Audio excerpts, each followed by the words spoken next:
Ang mga lupain na ibinigay sa mga lahi ni na Ephraim at Manase. 16 na kabanata. Ang lupain na ibinigay sa mga lahi ni Jose ay nagsimula sa ilog ng Jordan malapit sa Jericho, sa silangan ng mga bukal ng Jericho, papunta sa ilang at sa kabundukan hanggang sa Betel.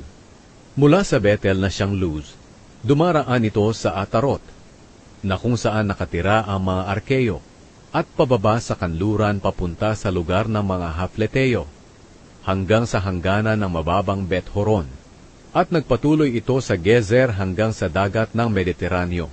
Ito ang bahaging natanggap ng mga lahi ni Manase at Ephraim na mga anak ni Jose. Ito ang nasasakupan ng lahi ni Ephraim na hinati-hati ayon sa bawat sambahayan.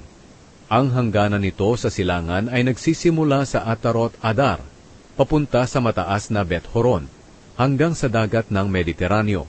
Ang hangganan nito sa hilaga ay nagsisimula sa Mikmetat, at paliko pa silangan sa Taanat Shilo, at dumaraan sa silangan ng Hanoa.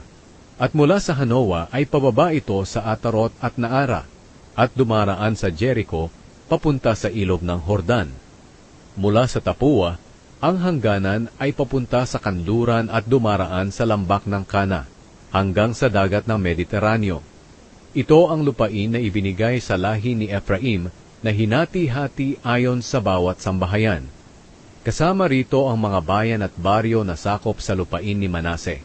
Hindi nila pinalaya sa mga Kananeo na nakatira sa Gezer.